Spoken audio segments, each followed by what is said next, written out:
Hello and welcome to Juggling Podcast episode 53. My name is Luke Burge. Joining me like normal is Juliane. Say hello, Juliane. Hello, everyone. And I just want to say thank you to all of our Patreon supporters who make this podcast possible. You don't even make it possible. I do this podcast for our Patreon supporters as a thank you, as some kind of extra content or bonus content or just something special and a way to say thank you to all our Patreon supporters. At the moment, we have 62 Patreon supporters. That's which is very nice. Yeah. Before I say thank you to all of those, a quick update.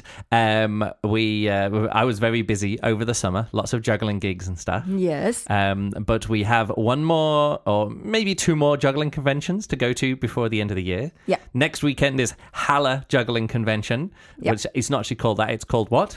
Tohu Wabohu. Yes, it's they have an intentionally difficult name to make it sound exotic or something like that. Because if you just say really. Halle Juggling Convention, you're like, Halle, whatever. Anyway, either way. It's the one in the east. Germany actually does have two towns that are called Halle. Yes, it's East Germany Halle, not West Germany Halle. Closer to us, like a 2-hour drive or so. Yeah, and the weather's still going to be good so we can camp. We will be doing I was planning on doing some juggling convention vlogging from there, if you'd like to do that. Let's try that. We're not performing again. or anything, but it's a 4-day convention, Friday to Monday, because then there's like a German national holiday on the Tuesday, so everyone takes Monday off work this year, everyone's taking the Monday off work between the Sunday and the Tuesday. So look forward to a new vlog next weekend. Okay. Although actually that'll be August. That'll be October already. So yes, by the time we get there. Yes. By the time that video comes out, let me put it that way. I'm performing this evening at the Catapult Cabaret. I'm performing an act which was kind of developed, again, with the support of all our Patreons when I was working on the my 23 show that I did at the British Juggling Convention. And this has now become part of my regular second show, is where I do 4 tricks. It's a part of the show where I do 4 tricks and explain what the tricks are. And the tricks are the most difficult tricks. They're the signature or finale tricks of the 4 best jugglers of the 20th century. I call it the 4 finales or the big 4. And I've never performed it as a standalone act. It's always been part of a longer show. I remember you actually setting this up, and then you tried out like having everything set up in a row, and then you go do it in I've a been row. I've had an idea of just doing 4 finales for years. Yeah. And I started working on it a lot when during the lockdown and something. So this is maybe like a 3.5-year journey, or maybe longer than that, of actually having an idea of how do I perform 4 tricks in a row of different styles. And the first time I was thinking, and jugglers will understand it, because I'll understand that the first trick is a very American trick, and then there's like a very like an Italian trick, even though Brun wasn't Italian, but that like combination trick is very Rastelli, and all the Italian jugglers still do that to this day, or the circus jugglers do. And then there's a very Russian trick with the ring juggling on a roller bowler, if you know what to look for, and then there's a very kind of like Scandinavian like trick in the style of all the jugglers who aren't actually Scandinavian but come through like the Dock juggling program, you know what I mean? Yes. So, and I had all these different ideas, and then it's kind of morphed over time into something which is actually even a longer running project, or an idea, which is literally a conversation that I remember having back in maybe 2002 or 2003, where like if who's the better juggler? Could that juggler do that other person's act, or could that person which would it be more difficult for each juggler to learn the other person's act or the other person's main trick or whatever? Yes, that was always a thing. So me actually just leaning into it. It's not like, it's not a trick in the style of a Russian juggler. It's like, no, it's a Russian juggler. It's like a specific. It's a very specific trick. It's not a trick in the style of Anthony Gatto. It's like, no, it is Anthony Gatto's trick. So I would let more into that. Anyway. So this will be the first time that I'm literally just going to walk out on stage and just say, all right, I'm going to go for this. Okay. Nice. And I realized that this month, September, is 20 years since I last had a full-time job, which wasn't juggling or entertaining or whatever. Is it now exactly in September? Oh, wow. Yeah. Oh, that's impressive. So it was August to September of 2003. So that's the way I'm going to introduce it. I'm literally going to walk on stage and say, I'm at the 20th year anniversary of being, of quitting my job and being a full-time juggler. After 20 years, I should be pretty good, and I'm going to go into it. I was thinking about it. So I'm going to get into it that way. So I don't have to be I don't have to establish myself as a professional juggler. I don't have to have already done 30 minutes of juggling to get there, or whatever it's going to be, like I normally do in my longer shows, like in my, I'm booked on a cruise ship show, like I'm going out on stage. Yeah. I'm already established as a professional entertainer. Don't worry about it. Whereas now at the Catapult, I'm going to be performing with other people who are working on new stuff, other people who might not be professionals or are professionals, or, you know, whatever. It's not really an open, the Catapult Cabaret isn't an open stage, but it's closer to an open stage than it is to a solo person doing a full artistic expression. Yes, and maybe not everyone that has 20 years of professional life behind them. Yes, probably, yeah. Not everybody has been doing what they do for 10 years and then turning professional and then doing it for another 20 years and then doing what they're doing on stage. So either way, yes, so that's it. So I just want to say thank you. So those are just some plans. Also, through to the end of the year now, our main project is the Fight Night Combat end-of-year finals, the European Championships for women, and we're making that into a bigger event. We're still waiting for a confirmation of venue hire. Yeah, we got something good coming up. Maybe. So we're actually going to be just doing it, instead of trying to doing it in Berlin, we're just leaning into doing it very locally to us where we live, just outside of Berlin. You know, so still easy to get to from Berlin. People can come from all over Europe and come along. And we're making it open for more than just the top 10 jugglers. We're opening it for anyone who wants to come along and have a day of combat, watch the competitions, but actually then take part in other competitions. For example, we'll have, instead of having specific invites to like the top women jugglers, it's like instead of like having to come up with crazy wildcard rules to invite people, it's like, no, any woman who wants to come and take part can come and take part and become, you know, the women's combat European champion, you know, like that. We'll have the main championships. We'll have maybe I want to have like maybe an open championships. Well, let me get into that. Okay. The idea is that also duo team combat, and I'd love to have it with mixed teams. Oh, okay. So if you know what I mean, like mixed doubles in tennis, I always find really fascinating. So I want to lean into making a team combat into a mixed doubles format for this as well, which I hopefully people will be up for that. Yeah, well, let's see. We can try it out. And also, what else was I thinking? Group combat. Oh yeah, zombie combat, just general combat, whatever. But also I was thinking of just doing a wild card tournament before the European Championships. So like if someone hasn't qualified, you know, or maybe they've only taken part in one tournament, and even though the ranking looks good, that's not enough for them to get there. Like, all right, we're going to have a full tournament for anybody who hasn't already, like, say if we have 9 people already qualified into the main championships, we'll give the 10th spot to whoever wins the competition in advance. Like as soon as we turn up, we just start that competition going off, and that'll be the last chance like wild card. It's a qualifying. It's a qualifying to get into the qualifying for the finals. If you know what I mean. Yeah. So that's say fun. If someone hasn't taken part in enough tournaments or whatever. For example, if Jochen doesn't take part in any other additional tournaments, he could just come and then win the qualifier. I mean, it's not specifically for Jochen, because I imagine Jochen is probably going to go to the Hamburg convention. That's a 500-point convention. He'll probably win that. He'll end up with 1,000 points and be able to qualify, no problem. But yes, exactly that. Like, who hasn't taken part in enough? Who wants to come along? This is it's a one shot. It's like winner takes all, and the and a good juggler then might do well in the final competition. So that's an idea that I'm thinking about. I'd like to talk to some other jugglers as well to make sure that everyone thinks that's fun and fair rather than just entertaining. I'd find it really entertaining, but it also has to be fair. Yes, of course. And also, and this is I want to be very clear about this, I probably won't qualify for the end of year finals. I'm not putting this in place to give me a last chance to get into the end of year finals. Just to be really clear, there's no ranking points in this. It's just I thought it might be fun. Yes. And because I'm probably going to be organising all day rather than taking part, I want to make it clear that it's not Luke wants a last chance to be able to qualify into the end of year finals. All right, then. That sounds really so good fun. I want to, for all of these projects, I want to say thanks to our patrons for supporting this, and hopefully you'll have some fun other content, not just a podcast, coming up in the future. So I want to say a big thank you to Adolfo from Juggling Magazine, Bethany, Sid, Chris, Flo, Hendrik, Joel, thank you very much, Marshall, Matthew, that's Matt Hall, Benjamin, Craig, Jeremy, Yuli, someone else, Juliane Kunzendorf. That's me. That's you. Thanks that you still support me. Thank you very much. Kathy, Keith, Mark, Meryl, Michael, Rafa, Statist, the mysterious Mark, and then all the other people who are giving at the Cascade level, not at the 5-up 360 or the Qualified Juggle or Clean Finish level. These are the Patreon tier levels and stuff. And all of our $1 a month or £1 a month or €1 Cascade. Thank you very much to all of you, but you don't get your name in the thank yous. Otherwise, it would be quite a long time of us saying names. Thank you so much. Thank you so much, all of you, everyone. It's really great. This is we really enjoy doing these podcasts. We really enjoy working on juggling projects for ourselves, but also for the juggling community. And that's what we're going to be leading into now for the end of this thing. Oh yeah, I was wondering about this. The Patrons tab is now called Audience. I got a bit confused when I loaded up Patreon for the first time. So Thank you very much to all of you. And some new videos coming as well over the next month, but not this month because I'm kind of busy this month. Yep.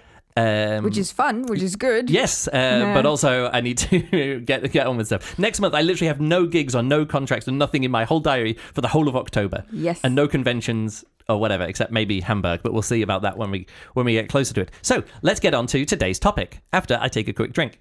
Okay, that's very nice. I know you always have a whole idea about how you're going to do it and what you're going to set up. So what's today going to be? Is juggling that is hard or juggling that is difficult to watch. Not to do, but to watch. So we're talking about stuff that we see on stage. Yes. Typically on stage. Maybe there's some stuff which isn't, but I'm talking mostly about performance. Yeah. Maybe it could also... Well, actually, I'll get onto this in a second. But first of all, I want to do a clarification. Yes. Very important clarification. I don't want to make a quality judgment to anybody's juggling that they do on stage. Okay. Because I'm not going to talk about if someone's trick is good, you know, or anything like that. Or even, I'm not even going to talk about if the juggling is just rubbish juggling. Like, I don't find it, like like when I watch some kids juggling or some youth circus stages, someone will come out and do some juggling and it's great. Sort of like, oh, isn't that sweet that they're juggling? But if you're watching it as a juggler wanting to get some interesting juggling, you're not going to get it out and you might find it boring or something. So I'm not talking about juggling that isn't good enough, juggling that you find boring, or juggling that has too many drops and it's difficult to watch because because what the audience starts to feel sorry for that person. Yeah. I don't want to talk about pity. I don't want to talk about disappointment or anything like that, because that is, I think that's an important part here. That some juggling is very difficult to watch because somebody keeps trying a trick over and over again, and they're not going to get it. And then at the end, you don't have the cathartic release of them finally getting the trick. Actually, they just never get the trick, and you're like, well, that was difficult to watch. And I don't want to talk about that. So in all these examples, I want to talk about the ideal version of what the juggler in their brain has, what they want to appear on stage. So it's intentionally difficult. No, we'll get onto that. Sometimes it's not intentionally difficult, but the juggler is going, if I do a perfect job and no drops or anything like that, if it goes according to plan, if everything goes according to the plan, why is it that Luke and maybe Juliane and maybe audiences in general find something difficult to watch? Okay. That's my very important clarification. Right. No value judgments on anyone's juggling here. Yeah. I'm going to be talking about the qualities of what they do, or the decisions that they're making or not making in some cases. And your impression as an audience member. An impression as an audience member, rather than like, oh, they're terrible. They're not good. They're not good at juggling. You know. Yeah. The juggling isn't hard enough. And then I want to do, just before I start, a self-awareness check, which is, I find almost any art form pushed to the extremes a bit tedious and kind of ugly often. Yeah. For example, any sculpture which gets too extreme is either boring because you don't realize it's a sculpture, you just think it's like some traffic management bollard, but it's actually a sculpture, or you think it's something broken, it's some broken down thing, like, oh no, it's a sculpture about urban decay, and you're like, yeah, but it's like in a city center and it looks like a broken down building, or there's in German there's literally a kind of like an idiom for that kind of stuff. It's called ist das Kunst oder kann das weg? Yeah. Like, is it art or can it go on into the rubbish? Yeah, but again, it's difficult to distinguish at some it's difficult to distinguish. But also sculpture, it's a sculpture, but it's just ugly. It's a sculpture, but they've made it too big to fit into its surroundings, because they're always pushing to the extreme of like, what what can a human look like in sculpture, but not look like a human anymore, but still be recognized as a human. And it just becomes, well, I just say it often becomes very ugly. And then if something is too smooth and too obviously sculpture, then it's too boring at the end. Same thing with dance. I find almost every form of dance taken to the extreme ugly looking. As soon as someone does tap dancing and they're so good at tap dancing, I find it like boring or distasteful. Too slick. No, it's not too slick. They get away from what makes dance beautiful to look at because it's only about the feet. Right. You know what I mean? Yeah. Like the perfect form of someone doing some Irish tap dancing, their body is so stiff because all the motion has to happen from the hips down. So their legs are going blah, blah, blah, blah, blah, blah, and their arms are stock stiff next to them. And I'm like, actually, what I like about dance is that it's expressive. And if you get to the final destination in any direction of genre or style of dance, it just becomes ugly. I find like the b-boy, like break dancing stuff. Yeah. When it's cool and expressive, I think it's really cool. Like, it looks good. But, like, when people do that, like, the body popping and the manipulation, I'm doing, like, some, shape throwing here. What do you call it? Like, when people do popping and stuff. Yeah. I find once it actually once it gets too good, I find it ugly. It becomes a mechanical thing. And while I can slightly appreciate what's going on, I don't have full appreciation of the art form to really understand how good it is. And then it just looks ugly. Same thing with ballet. Same thing with all different kinds of dance. Okay. But to me, it feels like when you say the word ugly, I find it really difficult to understand what your kind of understanding of ugly is. For me, it's I find human people doing human activities so it's beautiful. It's about like when you get over the threshold of perfection. No, it's not when you get over the threshold of perfection. It's when you lose the human element of it, and it's purely technical at that point. Okay. I find it, boring, unappealing, and often ugly. And it doesn't have to be dance. Like a sport, say golf. If someone has a really nice golf swing and they want to and they get it to where they want, and it's perfect, and it's online, and it goes in, everyone's like, woo! But then you also have people who do like golf driving distance competitions, and there the only thing that matters is how bulked up you are. Right. It's like you have to first you become a bodybuilder, and then you learn how to swing a club, and then you put on weight and do all that kind of stuff, and then you smack it for 700 yards or 700 whatever the yardage is or whatever they measure in golf, meters, whatever. Yeah. But in the human connection where there's a competition where there's like 3 people or 2 or 3 or 4 people swiping golf balls and then walking down, there's like a beauty to a thing which still has human there's still kind of like some human connection there before it goes into the purely technical. Yeah. And so it's like kind of like when you are first of all reducing it down to not just to the essence, but over reducing it. Yeah. And if you go to the edge of, is this still A, the thing that you're doing? Yeah. And B, is this still something to appreciate? Or or does it become destructive or really difficult to watch? This is why it's a self-awareness check, is because when I watch the world's best, body popper, b-boy kind of guy in some kind of, show or battle or whatever it is, or even just somebody on a stage doing some interesting dance. Yeah. If I was a dancer, I would find the technique itself entertaining enough or interesting enough or it just impressive enough for me to get through that performance. But I don't have that knowledge, so I find it ugly and boring and tedious. Okay. But I'm a juggler, so I can sit and watch technical juggling to the level, like I can watch Anthony Gatto doing an hour and a half's worth of practice. He's not even performing, he's just doing pure technical juggling. If you're not a juggler, you're not going to be one of the 200, 300 people sitting around in a circle on the floor watching Anthony Gatto practice. You're going to just be like, oh yes, I'm juggling, and walk away. So this is my self-awareness point, is that I'm probably going to miss, there's probably a lot of parts of this where, like, sure, just blatantly difficult technical juggling for me is intrinsically entertaining, but that, to someone who wasn't an expert, could also be boring, tedious, not impressive, or even ugly. You know what I mean? Okay. Yeah. Like when someone does a world record,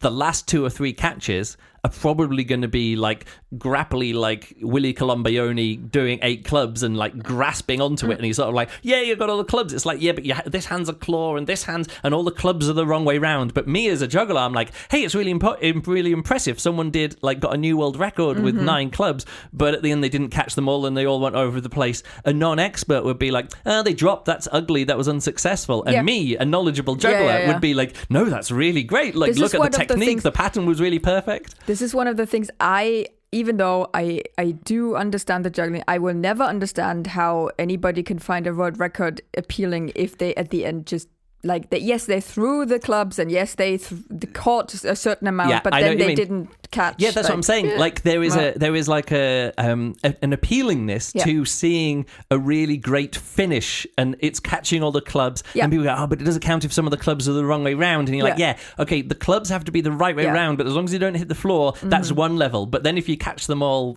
the clubs are in the right way round in your hands, then you're like, now we're talking. It's a little bit like for an untrained, not musician ear, some sort of like, when you have sort of some jazz chord progression or a song, and then it ends in a really open chord that doesn't like feel like, and we're back to there's no resolution to it. The tonic, and then and the musician listens to it. And actually, this is like really open and this special and this chord and this one note here, and wow, this makes it all like really. And as a knowledgeable musician, we're able to hear that and find the appreciation for it. But the non-knowledgeable non-musician it'll be inaccessible to them. And unsatisfying. So that's what I'm just saying up front.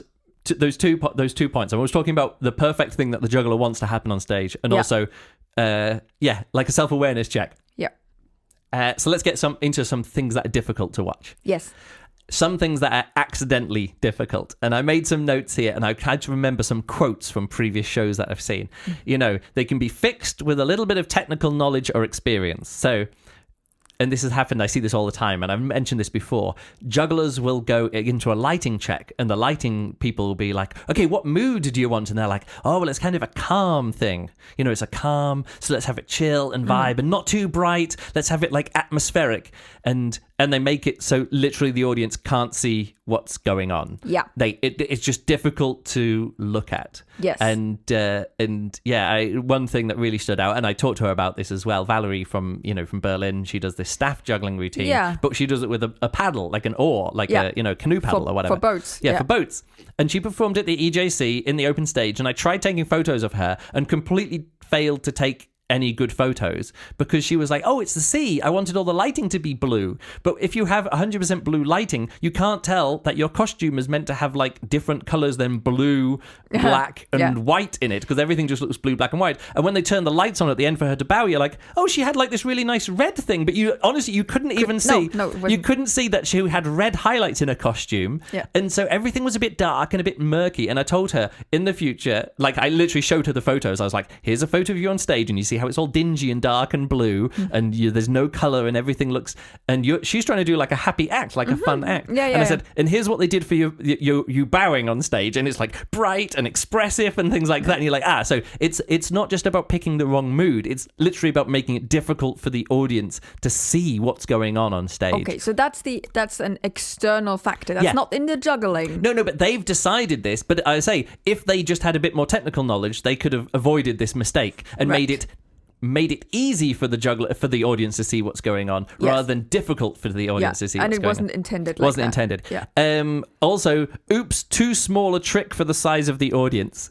My example of this is my mother, who went to see the EJC Gala show at the in Newark in 2019, which we did a whole episode about how that was literally one of the worst juggling shows we've ever seen. When you're talking about... Yeah, again, with no fault, and that was no fault to the artists who were booked. No. None of the artists were bad or doing anything wrong, again, but they'd accidentally booked someone to be the final act of the show and then arranged the audience to be like too far away, sitting in rows which were receding so far away, you couldn't actually see what was going on. Yeah. And there was this whip cracking act and the lights weren't big enough, and you couldn't they were so far away you couldn't see or hear what was going on with the whip cracking. There was just somebody like flailing their arms. For people at the back, there was someone with whips which were black against a black background, flailing their arms around to music, and you at the back of the audience you couldn't even hear the whip cracks very well over the music. My mother went to see the show. We said, don't go and see the show. She went to see the show anyway. She managed to sit all the way through into the final act, which was Tom Wall doing, different combination tricks and old style tricks. Delicate. Yeah. And my mother was like, I was sitting too far back, and he got something out and started playing with a bit of string, and then I couldn't see what was going on, so I got up and walked out. She got halfway through the final act of the whole show and then walked out because the thing that was visible, it was just too far away. I couldn't see what was going on. He was just doing something with string, and it was like a very subtle balance thing. We were just too far away. Even in that case, the lighting was good, his costume was good, the props had high contrast, but we were just too far away to see. It was a too small trick. It's one of those things where the jugglers who get the halftime shows at basketball courts, nobody's doing subtle juggling. Everyone is doing like tall unicycle, big tricks, that kind of thing. Yeah. Same thing as well with again from my mother. We went to see Catherine's show at the British Juggling Convention that I Was Told showed. We saw it this year. Yeah. Me and my mum, we went to see it. And Catherine decided to perform to like 500-600 people in an audience, and she didn't use a headset microphone, and my mum was like, oh yeah, the juggling was nice, but I didn't hear any of the poetry. It's literally a spoken word show. Yeah. And I don't mind talking about these examples because I've spoken to Catherine about this. We've had conversations about like, oh yes, but if you have a microphone and you're doing spoken word poetry, you're meant to be, and her show is about being vulnerable on stage, and if you've got a microphone, it means you can shout down the audience, and a lot of her show at the start is about listening to the audience and hearing them, so there's artistic choices being made there, but it's unintentional that people can't hear what you're saying during a poetry show. If you do have a show like that, you always need to know what the maximum and minimum sizes of audience and rooms can be. Like, I know that, for example, my voice isn't good enough for opera. Yeah. But that doesn't mean that I can't go to a chamber music hall. Your verse is perfect for chamber music. Chamber music in churches. Yeah. That's where my voice is good. So that's just something that you need to kind of incorporate into your planning of your act and your show, right? These are more like venue specific. You know, like the lighting, the size of the audience, and like the sound and what people can hear and see with lighting and distance and hear from the stage from audio quality and distance is venue specific. But one final accidental oops, this is difficult to watch, is oops costume. If someone has an inappropriate, an accidentally inappropriate costume, it's really difficult to enjoy the juggling act or acrobatic act or whatever it's going to be when someone has a costume where you go, ooh, do you know, and I made there's a quote here, I found the visible outline of the artist's genitalia distracting from the contact juggling. Yeah. And I'm not going to say if it's a male performer or a female performer because it doesn't matter. It doesn't matter. It happens with either. I don't mind women performing and there's nipples or whatever like that, visible. But there are limits where too much, and if it was intentional. I was just about to say, there it's very much about the intention. Yeah, if someone is trying to be sexy or trying to be provocative, that's fine. Yes. But it's someone who has a costume and they don't realize that that they should have better underwear because part of the act isn't about being able to see the outline of someone's vulva or the testicles, but if they're visible, it can make the juggling difficult to watch. Yes, especially and also that can come with lighting. Some people don't realize. Exactly. Like you look at it from you look at your clothes from above, and you have a certain kind of view, and then the audience 10 meters away with a light shining in a certain direction. That's something you can't test yourself. You need another person to stand everywhere with the light and tell you honestly. And if you don't have that. Or then Yeah, some other issues are handstand and aerial people who perform with skirts, who then they flip upside down and they flop over the head. That's just maybe a taste thing. I find that really dumb. It doesn't make it more difficult to watch. I'm like, do they not know that shirt, like skirts flop over them and they don't look beautiful anymore? They're trying to be beautiful, but in the end it turns out to be like, you got a skirt flopping over you. But here's again about the intentionality. That's a bit. And also some jugglers, I see this now with Spencer Androli. He's performing now as a professional thing. He wears this white shirt. He looks like a Mormon on stage. I'm not sure what image he's going for, but because I haven't seen the show, I don't know like what character he's playing, but he's like business, like a white shirt, black tie. He looks like an IBM engineer from the 1960s or a NASA engineer or whatever like that, or a Mormon. And then he's juggling and his shirt comes untucked and more untucked and more untucked. Oh, I should check. Is Spencer I think Spencer might be he might be a Patreon supporter. He might listen to this. Spencer, oh yes, he is a Patreon supporter. Spencer, again, no criticism. I'm just saying there are techniques of making your shirt not come untucked during a juggling act. And I was going to talk to you about it next time I met you or online. Either way, accidentally brought it up here on a podcast. No offense. I mean, I have seen you literally sewing on elastics and buttons to the bottom of your shirts to make them, like women actually do have these kind of bodices where it's made so that you can all in one. It looks like a shirt in the top, and then it has like a strap thing with has buttons. A gusset In the I think that's the word for it. Area. Yeah, so I do that. I modify my shirts because again, there's very few things that I own which don't get modified almost immediately when I buy them to make them suit me better. Yeah. I honestly don't know how people get through life without modifying everything that they touch and own.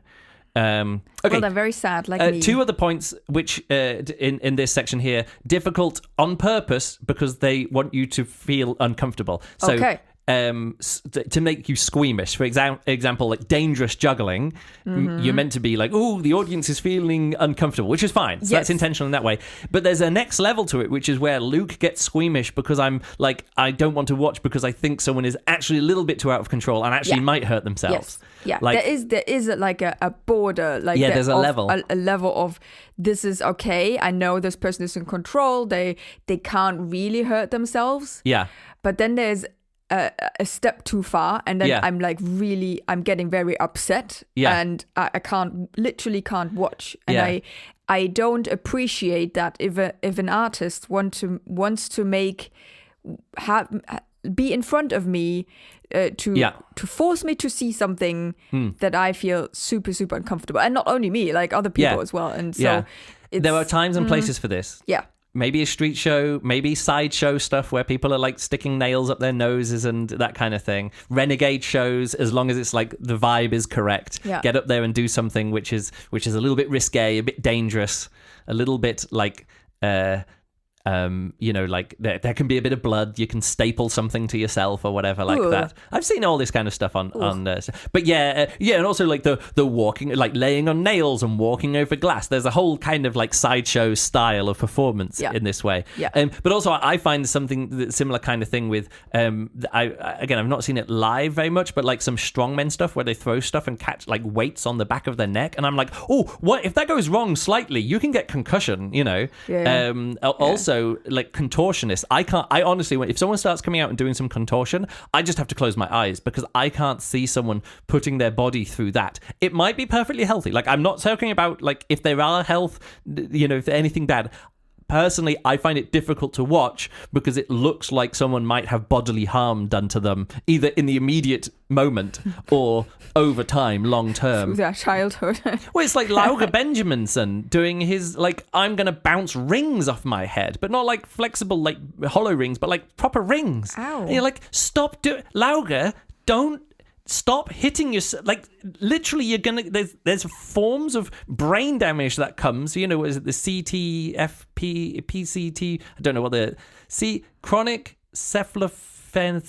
anyway, it's what like the like boxers get, and hockey players who probably fight. Something with encephalitic. Yeah, that's it. That's the. I just can't think of it. Whatever it is, we watched the movie about it with like Will Smith, and it's called Concussion. But it's not about concussions. It's about continuous micro concussions. Yes. And people who do stuff. I mean, probably bouncing balls on the head is fine because most jugglers use soft light balls to bounce. But we do know that, for example, soccer players, and they have these hard balls. It's not good for their heads. It's not about the hard balls. It's about the transfer of energy, the sharp shock of transfer of energy. Yeah. Like heading balls is as good as being punched in the face continuously. I don't understand how they haven't. Like, my suggestion for this would be to ban headers outside of the penalty box. The only time you're ever allowed to hit the ball with your head is if you're in the penalty box and you're doing it to score a goal or you're doing it to block a goal. But when someone kicks the ball out, they're kicking it like 50, 60, 70 meters. I don't know how far it is. And then someone hits it off the head to stop it. And it's not even under control. Like hitting it off the head, it's in no more control than it was before they hit it. It's just you're the last person to have touched it. The good thing is jugglers don't often do that much. No, but I'm just saying for football, it's a known issue. Yeah. And I think that would be and I see it now. Actually, I see more and more footballers do this, where the ball is coming down and it'll come down and they'll be them by themselves, and they'll just put their foot out because they know that it's now a penalty. If two people go up, two people can't both try and headbutt it. So they've pretty much solved the two people headbutting because they're both going for the same ball thing. Yeah. But if only one person's going for the ball anyway, just let them hit it with the foot. Yeah. Or it hit it on the chest. It will come down to the floor. Yeah, it's going to come to the floor at any point. You headering it backwards never actually controls it as much as hitting it with your chest or hitting it with your foot on the way down to block it. Anyway, moving on to... Yes, my note. Lauger, stop it. Stop doing it. And also stop getting other people to do it. Apparently at some Renegade, other people had bloody heads or something at the Renegade this EJC. Yeah, we don't need that. All right, let's move on to our first properly intentional difficult form of juggling to watch here. Okay, what's that? Difficult subject matter. Okay. This comes from two different ways of looking at this. And I think there is no subject matter that people shouldn't, or put it this way, I don't want to be down on people for trying out juggling about subject matters, you know. My juggling is partly about juggling, but I'm also doing like because I do theatre shows as well with how I think about it. People say, "Oh, do you consider yourself an artist?" And I'm like, "What kind of?" Or like, "What kind of juggling do you do?" And I'm like, "I do theatre shows. They're storytelling. Entertainment. It's entertainment." Yeah. And I'm doing like for my job, it's like broad entertainment and personality based theatre. I don't consider myself like someone asked me, "Oh, are you a comedian?" And I'm like, no, like I'm a theatre performer, which I bring in elements of comedy, but if I'm not getting a laugh, that's fine, because in theatre, you don't have to be laughing all the time. Yeah. It's also about this. So in the same thing about I'm not a comedian, but I am a juggler, but not all of the entertainment in my show comes from juggling, and there can be other stuff there as well. Yeah. So it's totally fine that you're doing something and there's a topic in your show which isn't, look at me, I'm a great juggler. Yeah. There can be other topics within it. You can explore other realms. I've seen lots of different kind of topics that people grapple with in their shows. The thing is that there can be a mismatch of what the audience expectation is. If the audience is coming along because they want to see a fun juggling show, maybe at a juggling convention, maybe in a variety show, and whatever it is, then there'll be a mismatch between the expectations of what the artists think they're doing and what the audience are coming along because what they want to see. Yes. So I don't want to talk about that because that's just an expectations issue. But then if you're in that situation, I think it's up to the artist, or put it this way, I think it's up to the person booking the show to know what the act is, that then they can frame the expectation, or they can frame what's being presented like before the show. You can say, hey, we're all having a bit of fun, but this next artist wants to talk about something, maybe just say wants to talk about something serious. And one really great example of this I found was the EJC show in Madrid, in Tres Cantos. Yeah. The gala show there, the host of the show pretty much said, this next act is about, and this I thought was weird for it to be booked in the show, but they said, this next act is about the number of deaths in Colombia due to drug-related, crime and drug wars and cartels and, military action about drugs in Colombia. Yeah. And now, here we go. Here's the juggling act. So I thought that was good framing in that way. Yeah. And it made it less difficult to watch what was going on. Yeah. Like if it's presented in that way, fine.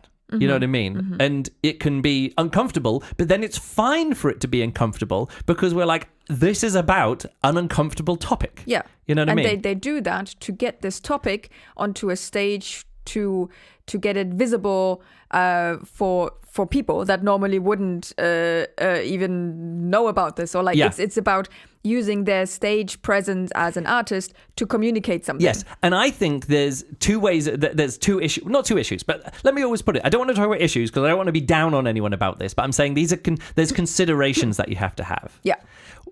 One of the considerations is the audience here for a good time? Mm-hmm. Are they here at the main juggling show, the main celebration of juggling?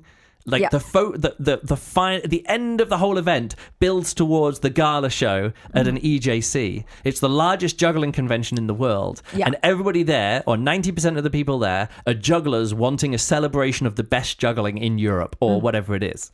At that point, is that the point to have an artistic exploration of how many people have died, been killed due to drug issues and drug warfare and cartels in Colombia?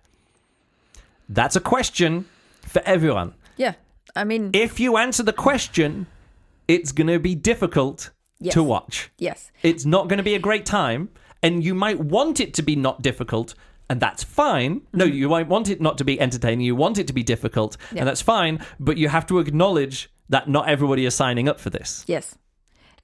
But again, it comes down to, let me put it this way. If you do have an act or a show like that, and you would make it a special show for people to intentionally go there because they want to. I'm going to come up to that. Yeah. And so if you do have an act in a show like that, it is all about the visibility of the subject matter, and then it really is about you as the organizer of the show. You will have to make it so it is embedded. For example, I would never say then that is the final act, like, oh yeah, that can't be the final act of the show. Yeah, you know what I mean? Actually, now I'm thinking about this, which reminds me, I think we were watching some Apple event. You know, they were like launching an iPad or whatever it is. Yeah. And then they're like, and now here's a musical performance by, can't remember what it was, but some American singer. And in the end, the final music performance was like dedicated to whatever the latest school shooting was, and it was a bit. Like down, it was a bit of a downer, but Apple was like, "Yeah, like this is our moment. We're closing our show on a bit of a downer to bring attention, exactly. to bring a bit of attention to the, you know." So there is that. You have to know what you're doing. Yeah. And people would say, "Oh, a bit of a downer," but again, saying it's a bit of a downer is fine. I always just feel sorry for the person who has to then follow that act. So as long if you've got a strong host of the show, or the rest of the show can, you know, hold itself up. Yeah. The other issue with this is that I think some people miss I think that show, that act itself, it was an artistic exploration of how many murders there are in Colombia. And it was somebody bouncing up and down on a gym ball. Like literally, it was a thing where someone was bouncing up and down. And I thought, mismatch there. And in that way, I found it uncomfortable. But then I think I'm going into that quality judgment where I'm like, I just thought it wasn't a very good act. Which, again, is what they were going for. I thought it was a mismatch, but it was difficult in some way. Yeah. Another thing that I find difficult to watch, kind of associated with this, is where people pretend to have disabilities. Physical or mental disabilities. Yeah. There's a long history of clowning where the clown is an idiot. I think that sometimes an idiot here in like square quotes because I'm saying like using the words that the clown would be. It's an idiot, but we don't call people, oh, he's the town idiot anymore. It's like, oh yeah, that person's got Tourette's, or that person's got Down syndrome, or that person's got, you know, whatever it is, which makes them stand out as being, you know, mentally different or deficient or whatever you want to say. Again, I'm just going I don't know, I could bring up examples of this, but I feel it maybe feels a bit ingenuous. But one that always comes to mind is someone who does the seer wheel and is all like twitching and stuff, and I'm like, what are you doing with it? Like, do you have Tourette's? Are you that twitchy, or are you just twitchy because you find it funny? And I think there's too much visibility of actual people with diverse mental conditions and physical conditions that I think it's a little bit tricky to now use that as like humorous entertainment, or like, oh, that's an interesting character. You know, it's like I'm never as a person, and I'm not, if I'm not properly introduced to what they are going for and what they're doing, and if it's genuine, or if I never know how I'm supposed to feel towards it, and that indecisiveness of me being clear, what are they doing, what are they trying to convey to me, and am I getting this wrong, or what is it what they want me to feel? And that's one of the things that I find difficult, and that's why it's difficult for me to watch, because the context, like I say, the host of the show, or they're not speaking, or I don't know what I'm doing, it just looks like I'm watching someone pretending to have a physical or mental disability for my entertainment. And there's context that can work. People win Oscars all the time for playing, what is it, I think the comedy version of this is going full retard to try and win an Oscar, which is a line from, I think, a movie where actors, it's like a movie about people making movies, and it's inappropriate because one person is saying, you can't be blackface. It's like, but I'm in blackface for this movie. It's like, no, you can't do that, but but it's still okay to go full retard, like do a Rain Man and win an Oscar for playing Rain Man. And now you look back at some of these and you're like, what, like people going yellowface and blackface, we're going to look back at some of these performances and go, you were going, mental disability face, or whatever it's going to be. No, I understand. So there's that issue as well. Like, where do we fall on that line of stuff? And I've seen performances with people in wheelchairs, and it's great. But then if at the end of it they jump out of the wheelchair and they're like, I was just pretending to not be able to use my legs because I find it interesting to use a wheelchair. Like, nobody goes, I think you should be able to enter into the Paralympics. Like, you can take part in, like, what is it, wheelchair tennis, which I think looks insanely difficult. Like, wheelchair tennis is like one of the most hardcore forms of tennis. Again, it's difficult. Well, it's not difficult to watch. It's difficult to see because it's not broadcast very much. It only happens a few times a year. Yes. But when you see these guys do it, like totally athletic and all really great and all skillful, and you're like, like if someone was pretty fit, they could probably go in a wheelchair and pump themselves around. But you can't, like, you have to, like, there's different ways of, like, you can't just decide that you want to take up wheelchair tennis. It's like inappropriate. Like you'd be like, no, you can't do that. Also, there's another aspect to this, which is really weird because it has an effect on people who are using wheelchairs but don't need it all the time. Wheelchairs are not only used by quadriplegic people. Wheelchairs are used for all different kinds of reasons, and then somebody is like in a supermarket in a wheelchair, and then they get up to get something, and then people look at them and say, you don't need a wheelchair, because it has been this connotation that either you need a wheelchair, or if you are able to, and it's no, I get the point. So, but then I'm saying, like, a wheelchair as entertainment. Again, if someone is disabled or want to do that, there are ways that it can work. But then it relies, and again, it can be a joyous experience of a disabled person doing a full act in a wheelchair, and then at the end getting out of the wheelchair and doing something not in the wheelchair. Like as an artistic statement, that could work perfectly. That would be really great. But it would be uncomfortable for me to see that if the context wasn't there. If you know what I mean? That's what I'm saying. This difficult subject, the context as part of a full-length show, as you see, where you know what you're going to see, and you've seen it in the progress, you're like, here's a show about disability. And then I see lots of people in wheelchairs, and some of them are disabled and some of them are not, and they're doing dance or whatever it's going to be. I'd be like, this is really interesting. That's a statement.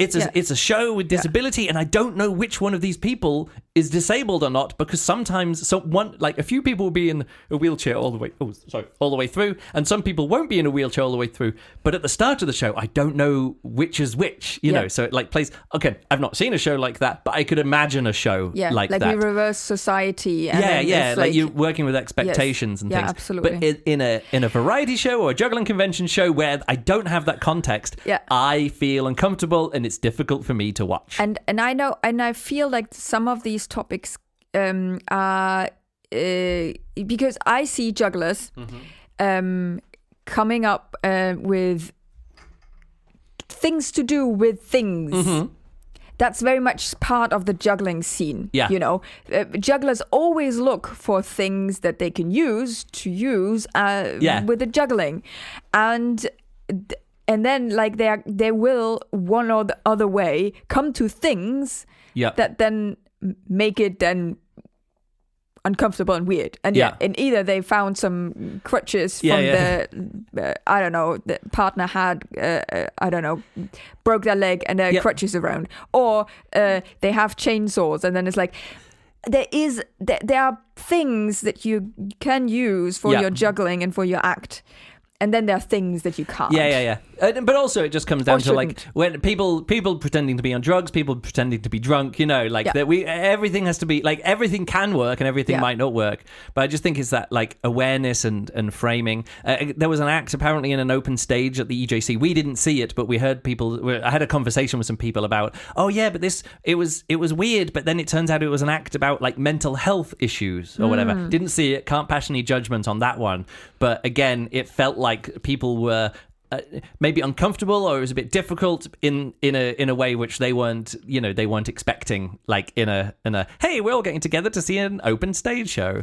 Whereas it could work in a specific show about mental health or whatever.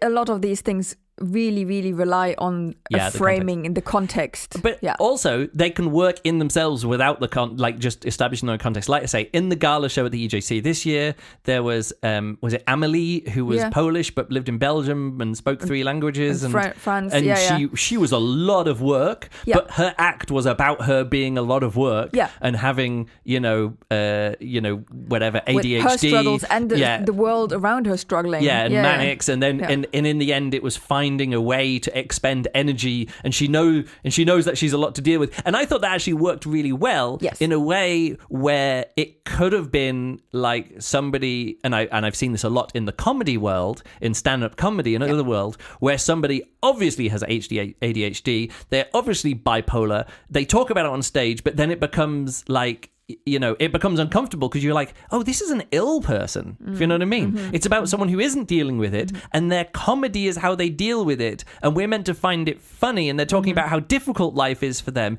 and I'm just going, oh no, but don't let this go untreated, because this happened to me in 2014. I saw like 2 shows with this kind of stuff going on, and someone like, oh yeah, borderline personality disorder, and somebody else going, oh, like this kind of stuff, and then 2 days later, Robin Williams killed himself with a drug overdose, and you're like, yeah, that's what happens. Someone is like, uncontrolled, has drug problems, all this other kind of stuff. I find it uncomfortable to see people with like unmanaged, untreated mental health issues.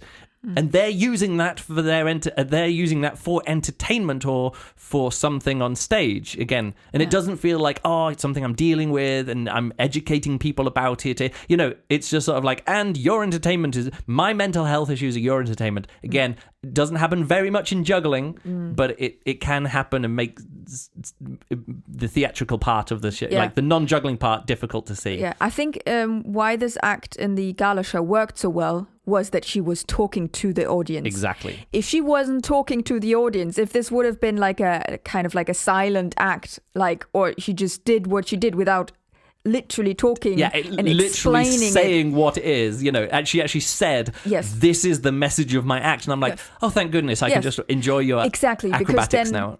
She made clear, everybody understood what we were supposed to be looking at and feeling, and that makes, even if it might make some uncomfortable feelings, but you then understand the context of that. And that is so it's self-contextualizing. Yes, exactly. That is so important. Okay, let's move on to the final subject there. The fourth part of this, which is difficult as an artistic choice, because everything we've done so far has been either accidentally difficult or like sideshow squeamish difficult. But now let's talk to people who aren't doing theatre, like they're not talking, they're not doing all this kind of stuff. They want to, with their juggling, make a difficult viewing experience. The most obvious way that I can think about this is endurance. An act which goes on intentionally long. Like any individual part of it might be entertaining or interesting or good or whatever, but how long, and I've done this myself just to see if it could do my, like I once, like back in the day, I did it like performing, and I think I just put on a piece of music and juggled 5-ball endurance on stage, and it's like, this is the length of the song, I'm going to do 5-ball endurance for it, and it's sort of like exploring what's possible to do on a Renegade show or whatever. The Gandinis once did a show called 10,000, and it was a show that was going to be 10,000 something long. 10,000? Yeah, 10,000. And it was just a long show. Apparently went on for like, I didn't actually see it. It was in another gym. I wasn't really interested in it. Yeah. Or did I see a bit of it? I can't remember. But the whole point is, this is going to be long to get through. Yeah. People are going to fall asleep. Most people aren't going to sit through the whole thing. Yes. But it's going to be a challenge. It's like Rumpel's 24-hour show. I even made a note of that. Rumpel 24-hour show. And then actually, but once you get to 24 hours, anything more than 24 hours that Rumpel did, diminishing returns. It just became, Rumpel's taking up a show venue for, 28 hours this time. Yes. It was an amazing experience, that first show when I was there. Yeah. And I was there at the end of his first ever 24-hour show. Yeah. Amazing. And it probably has like a cathartic. Yeah, he got to the end. It was like an achievement to get to the end. But it was difficult. I think only 3 people were in the tent for the entire time, as well as him, except for maybe going to the toilet. But only 3 other people saw the full show. Everybody else was coming in and out. So that's one kind of difficulty as artistic choice, is just endurance. Get to the end of it. Even if each individual part might be enjoyable in some way, the endurance of it is part. So and then we move on to the internally within a show, and a lot of this is about these longer shows. Like, I'm going to go and see a show by X because these artists have been booked at a juggling convention to do a full show, or maybe not at a juggling convention, but they're being booked to perform in a theater or whatever, and the people know what kind of juggler they are or performer they are. You know what you're going to get, and then it's kind of like, it's not fair to put these people in a variety show because they're going to be doing intentionally challenging material. Yeah. And when I say challenging material, forget everything I've talked about so far, which is sort of like accidentally or, difficult subject matter. No, the subject matter is juggling, or juggling plus one other thing. Yeah. But what they're going to do is challenge you with what's possible with juggling, And it's like, and it only works with people who consider themselves artists. Like, I am an artist. I am a juggling artist. Yes. And we can all name the jugglers who fit this mold. Yeah. People like Jay Gilligan and Stefan Singh, Wes Peden with some of his shows. Some of his shows are much more like, I am artisting now. There is going to be fun moments in the show, but it's not all about the fun. It's also about the difficulty. And there is sometimes in Wes Peden's, there's like intrinsic ugliness in some of his juggling. Yeah. And but he is one of these people who really puts it in the context. And still, again, I don't want to say anyone is good at this or bad at this. I'm saying this is a form. There is a genre of juggling show. The more you reduce it to that core, the more you say, I want to explore the edges of how minimalistic can I do it? Yeah. How less like the subject matter I am doing. Yeah. And we have seen this in all arts. Yeah. So there must be people like that. To get away from a show back in like 2003, 2004, there was various different like videos that came out, and this was when juggling videos were a new thing, and people didn't really know what a juggling video was as a standalone juggling video. Yeah. And I was there for like the birth of like what a juggling video could be. It's not very common anymore. Very few people do it now. Like, actually put thought into this kind of stuff. Pick a venue, pick a trick, pick themes. The IGA Tricks of the Month is a very failed version of most of this, but some of them will stand out and go, oh, someone's actually put thought into it rather than just doing some tricks, know. Yeah. What's the Italian guy? Brian Simonchin, his video that he put out, the 2 Israeli jugglers who did something funny, like, oh, they understand what it is. It's like a statement of what juggling can be in a 5-minute video, or what this juggling can be, rather than here's some tricks. It's like the video itself is a form. Yeah. And yeah, Eric Aubery put out this thing with he'd put out one with balls and clubs, and he put one out with boxes, and he didn't actually do any juggling. I'm doing some big inverted commas here. He didn't do any juggling in it, and it was a controversy among 20 people online back the jugglers online. It was like, but there wasn't any juggling in it. And he said, well, what is juggling? He dives down into what is juggling. If you do something and you're just arranging things, is getting up on stage and arranging things. Yeah. Is that juggling? Is that worthy to be in a juggling show? And I think we've now decided no, because there aren't actually that many jugglers who just get up on stage and arrange things. We had to go through that. We had to push up against the boundary of what it was. And now we can, what did I put a note here as well? Yeah, like there's a retraction away from what the edges are of juggling or what you can do on stage, and there's now into what the juggling is rather than exploring the form. Yeah. It's for me, coming as a musician, it's always this comparison that every student who's studying music will sit down with their professor, and at some point they will ask, what is music? Yeah. And then we always come back down, and we had the edge case of that, which is John Cage, 433. And then that's the edge. Okay, so and when we had it, and from there on, we have it's a bit like the game. I don't know if you in English also if you play that in children's birthday parties where somebody is being blindfolded and they get a spoon in their hand, and then they have to find a pot that's on the floor, and they have to hit the pot. Hit around with a spoon. In English, we have pin the tail on the donkey. So you have your blindfold on a wall, and you've got you don't know where the picture of the donkey is, but you've got a tail and you've got to pin the tail on the donkey. Yeah. So we have done these explorations, and they're important to define the outlines. I wasn't going to get into this because I made some other notes and I was like, they're probably not going to get into this during the podcast. But I think I will do this because this is my theory of why music now sounds like it's from the 80s and 90s. Okay.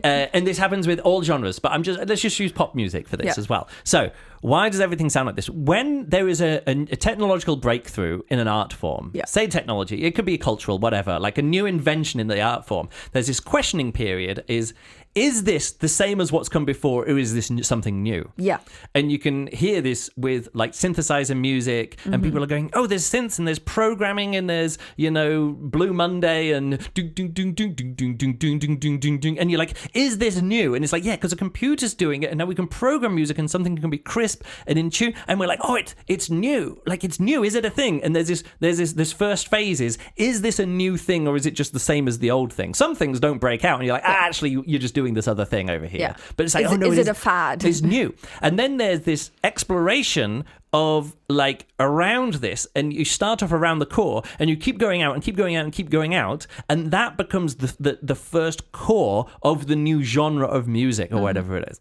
At that point you get to the exploration where you get out to the edges and you get into that thing. It's sort of like, is this still the same genre of music? It's like, actually no, if you add fiddles it's no longer rock music, it's now country music. Oh, but if you go in this direction you've got slide guitar. Oh, now we're in surf music, but slide guitar over here is now you're into country or whatever it is. And if you go into different directions, and country music without a twangy banjo, you're like, oh yeah, but now you're just doing pop rock, and you're like, yeah, it is kind of just pop rock now, isn't it? Like, you find where the boundaries are between your genre and what isn't. So if you've got electronic music, but you don't have a drum machine, you have a live drummer, but you still have synths, is that still a band? Like the Faithless kind of thing, and you're like, oh, are we still doing EDM? Is this still electronic dance music, even though we've got a live guitar? It's like, and you find these edges of what it is. You go there.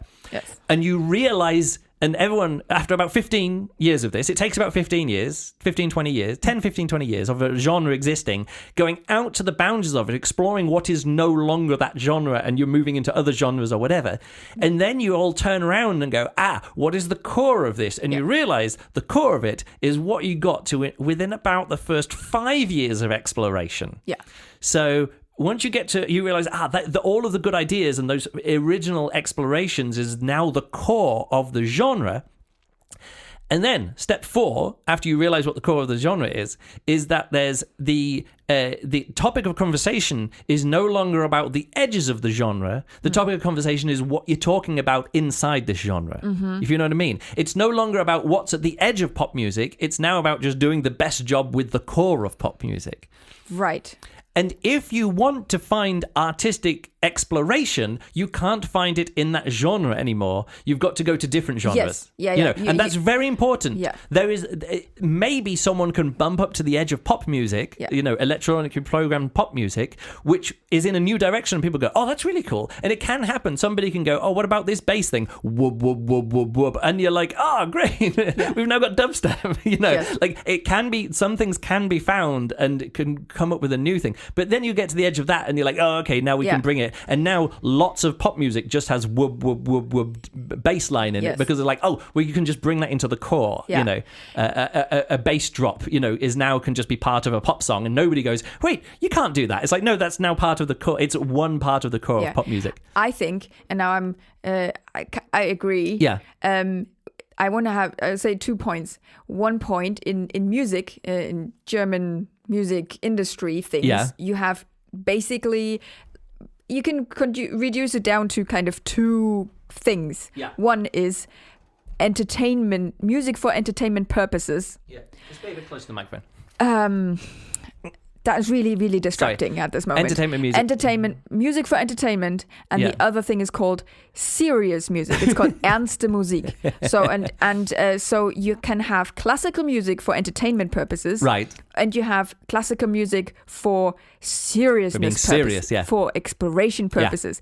And with juggling, I kind of see three directions. Yeah, you have athletics, kind of sporty, kind of doing juggling, it for the records, technical juggling, and all this kind of like sporty kind of juggling. Then you have juggling for literally money-making entertainment purposes, like something broad mainstream you stuff, want to earn your money with it. Yeah. You can't make something so difficult that people don't want to see it and don't want to pay you for it. I mean, you can do that, but then you can't make money. And the third one is the exploration and the seriousness of the topic itself.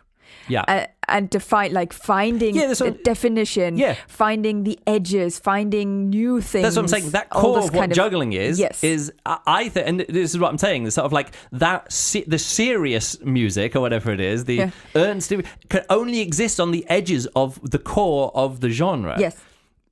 Because then if the genre itself isn't entertaining enough, it's not there's not an audience for it, if you know what I mean. So, and this is what I'm saying, is like, if you're disappointed that pop music there's no new pop music, all the pop music sounds the same as it did in the 90s, and all the pop music now sounds the same as all the other pop music does now. And then they're like, oh, but there's J-pop, and you're like, yeah, it's pretty much pop. And they're like, oh, K-pop, he's like, yeah, pretty much the same as all the other pop, It's just that you don't understand the lyrics, so you can't understand how bad the songs are, so you enjoy them more because the lyrics, you don't understand the lyrics. It's like why I like listening to French rap music more than English rap music, because there's way less misogyny in French. There isn't. I just don't understand the misogyny in the French rap music, but I do in the whatever American rap music. Yes. It's that kind of thing. Yeah. Either way, if you now want to find new stuff, it can't be within after 15 years, 20 years of a pop of a genre existing. If you want artistic exploration, you need to move on. But now, once you're there, the conversation within an established genre is about when I say the conversation, like what it is about is no longer about finding the edges, it's about the core. Right. And I think we've got there in the juggling world. Okay. I can't remember the last time that I'm like, I'm going to go and see a show which is going to explore the edges of what juggling is. I think we're beyond that now. Yes. We're retracting. I wouldn't say retracting back, but we're coming back to that core of what juggling is. That's what I say with Wes Peden. Wes Peden, he did his Zebra show and these other shows, but his like most successful show now is like an intentionally fun roller coaster ride. It has an artistic statement. It's talking about development. It's talking about whatever it is, the whatever you want to take out of that show. I mean, it's very explicit because he literally you should go watch it and then show about it. Don't want to talk about it. But it's a roller coaster ride. It's called roller coaster. We're having a roller coaster ride through emotions, through energy levels, through juggling tricks, through all this other kind of stuff. Yeah. And that's now what you can do, because he's no longer exploring what is juggling or what isn't juggling. There's nothing in the show which isn't explicitly juggling, except for maybe 1 or 2 moments where he like holds a ball and moves a ball to trace a path, where you're like, that bit wasn't juggling. It's like, yeah, but he wasn't exploring what juggling was or wasn't. It's already a decided question at that point. Yeah. He wasn't saying, this bit's still juggling, be impressed, think I'm clever. Whereas 15 years ago, or even 10 years ago, or maybe even 7 or 8 years ago, I can't even think, I would go along and see a juggling show, and it would be people still trying to find the edges of juggling. Yes. I think we've gone off what makes juggling difficult, but I think I haven't seen that many difficult juggling shows in this same way, because I think it's established now. There's no point in doing difficult juggling. Now you're just doing difficult for the sake of difficult, rather than difficult as an artistic exploration or a boundary pushing exploration. Yeah. And then we come. I think we haven't talked about one final thing, which now combines the topic that we just talked about with the music and the juggling. Yeah. Now that we have seen the visual and the core exploration of the edges of juggling, what people then rely on is suddenly we have to listen to difficult music. Yeah, let's end on this point, because this is literally one of the things that made me come up with this. Made us decide to do this, have this conversation here on the podcast. Yeah. We've taken like over an hour of discussion now, because we did 10 minutes of Hey Patreon people. We saw Stefan Singh at the EJC. Yeah. He was meant to be an outside show, but it was him and Liam doing a show. And the music that they used started off okay, but then it went into just noise and bird noises and repetitive stuff. Yeah. And it's I think this is now getting to the point where there isn't any way that Stefan Singh can make us uncomfortable with juggling anymore. Mm-hmm. The only way that Stefan Singh can be, again, just using Stefan as an example now, because there's a few times that we've seen this. Even at the EJC last time in Lublin, where he did a solo show and he came out on stage, the show was too low, nobody could see what was going on, there was no introduction to him, he just came out, there was music playing, but was it music? And he was just arranging stuff on a stage. Yeah. And then at one point there was like hammering noises. He uses like the noise of a hammer over and over, like intentionally, like difficult to listen to. And in the end, it's because there isn't anything difficult left about Stefan Singh's juggling. Again, nothing bad about it at all. It's just it's got to the point where someone's explored so much to juggle. They've answered all the question of what is juggling or not anymore. And he's done beautiful juggling. He's done accessible juggling. He's done all of the different kind of juggling. But now to be considered, again, this is me psychoanalyzing not just Stefan Singh, but other people as well, to be considered a serious juggler, or your show to still be serious, there has to be some kind of discomfort in the audience. Because if it was too accessible, you'd be like, yeah, but this is just pop music now. This is just pop juggling. Yeah. Yeah. And if you're not going to lean into theatre, spoken word, music choice, like dynamics, like Wes Peden does, where he has like audio playing of like messages, and he does facial expression. Like you have no idea how much heavy lifting facial expressions can do to connect with an audience, to show what you're thinking at that moment. If you insist on reducing juggling down to someone with a black costume with bare feet and white balls doing skills and movements with juggling, the only way to make it to be anything there anymore, to be challenging, is to just make it difficult for the sake of difficulty. Shine light. Again, this is not all Stefan Singh, but like use music which is intentionally difficult. Shine lights into people's eyes so it's difficult for them to see. Like intentionally make it that the focus of the audience, it's difficult for the audience to focus on the stage, and they're being lit up and they're like, I don't know how to respond because I can see myself and I don't like seeing myself clapping. The audience should be in the dark and the thing on the stage, you know.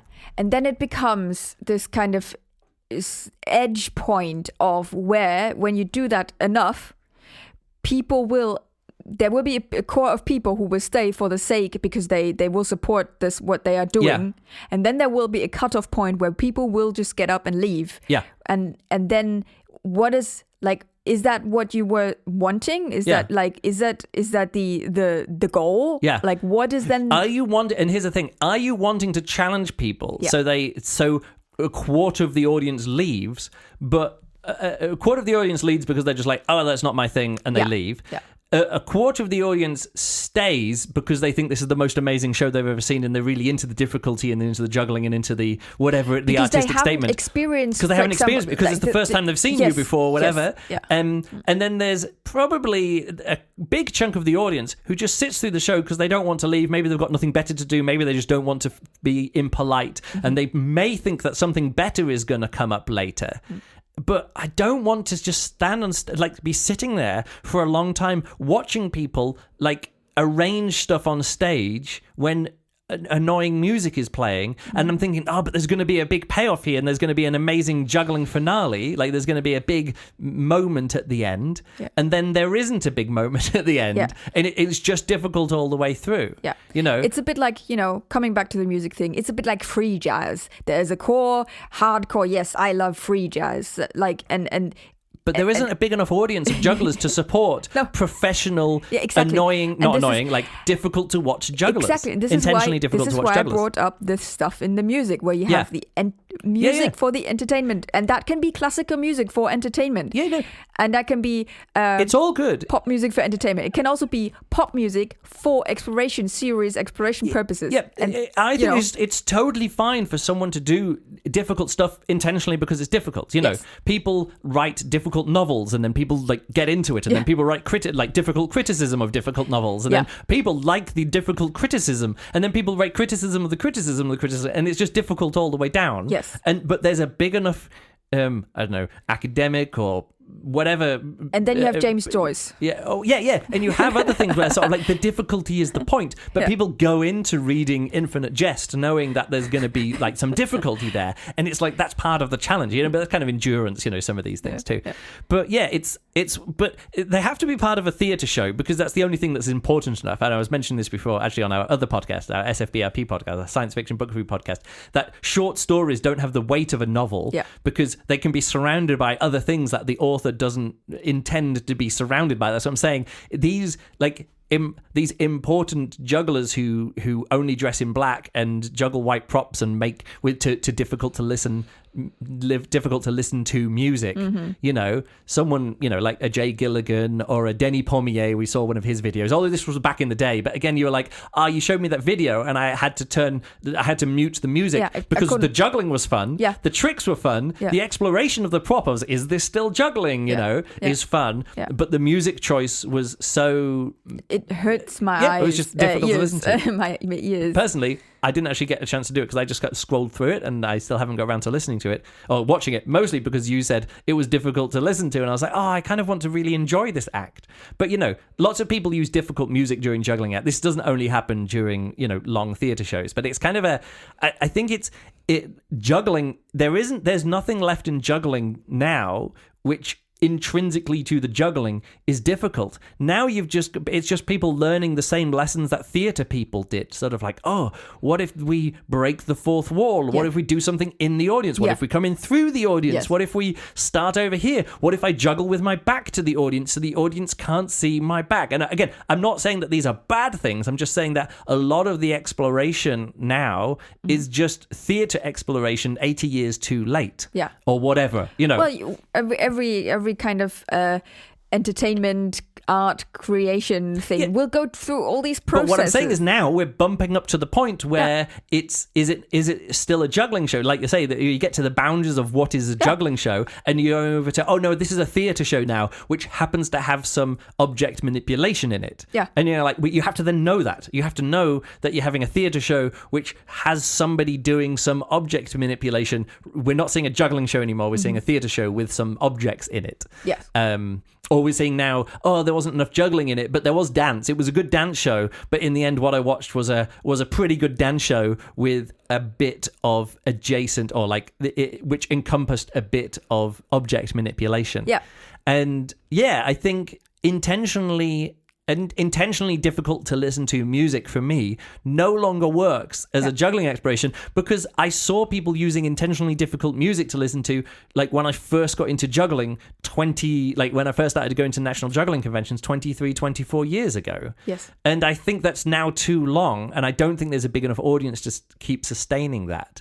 And also, I don't think there's enough jugglers doing that exploration, and a lot of them have grown up and got kids now, and are no longer getting invited to juggling conventions to do these difficult shows. And I think we've, like I say, that cycle, that like 15-year cycle where it comes back to where there's a recognition of what is the core, and now we can expound on what is the core, or bring in other bring in other elements from a different thing. Like Catherine, she's doing juggling with spoken word and poetry.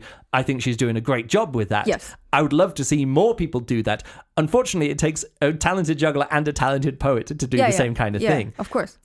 I think my show is successful because I'm a talented juggler and I'm good at comedy, but also I'm a good at audience interaction. No, not I don't want to say audience interaction. You're building up a relationship with the audience. I'm good at audience engagement, so I don't have it all scripted. I'll start talking and I'll feed off the energy and the vibes and what people are looking at and know how to play it. And that's how I have my show has evolved over time. It's for me a very theatrical experience. And loads of other people do this, bring in other stuff like I don't want to say anything wrong, but I think it doesn't need to be. I think we're at the point now where there's a recognition, and this is not a diss on Stefan Singh, because Stefan Singh was part of this whole thing, 15 years ago, 20 years ago, whatever it was, of like where are the boundaries of what can be juggling, and like he was doing amazing stuff. I mean, everyone was doing amazing stuff back then. Like the Tangram show. But even before then, there was him and two of the jugglers. They did an improvisation. Each one had 2 silicone balls, and then there was another silicone ball that went, and they'd do a trick and they'd throw one over it. Like, it's some of the most amazing juggling I've seen. Yes. And loads of stuff that Stefan Singh has done is some of the most amazing and enjoyable stuff I've seen. But the last 3-4 shows of him, I'm like, I honestly want him just to get back to doing some nice juggling again, which is fun to watch and interesting, because that in the end, the core of Stefan Singh that I liked was him being an interesting looking guy with fun dance moves and fun juggling and stuff, playing with the boundaries of what is juggling. But if you found those limits, and I talked to a lot of people who saw his show at the EJC, and they're like, oh yeah, I've been watching Stefan Singh for the last 20 years at juggling conventions, and this was just some more Stefan Singh. I thought it wasn't, because there was Liam involved, but again, they work together a lot. If you've seen them perform a lot together, you're like, okay, we know this game-based, repetition kind of stuff. I actually enjoyed the show, except for the music and the one spoken line joke that they put, which I thought was it. I enjoyed the show. Like, I enjoy what he's doing, but I do recognize people going, there's nothing beyond this core anymore.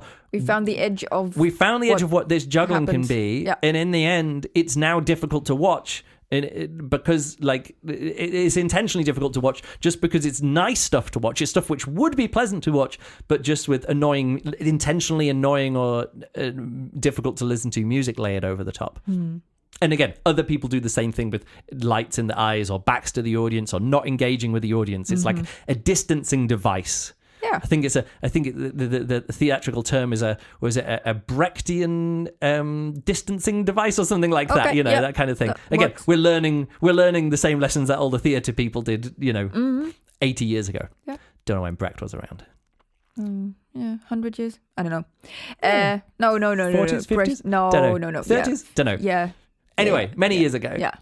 So let's wrap it up there. I think we're good. Okay. And again, not dissing anybody, and I want to make it really clear that I'm not dissing anyone. But if we're going to be, we're talking very much meta here. Yeah, if we're putting on a criticism hat at the moment, I can be self-critical about stuff, but in a way, like, I can also use people as. I think the interesting way to do is use people as examples, even if they're literally my favorite jugglers of all time, or the current best jugglers in the world, or like the most influential jugglers in the world.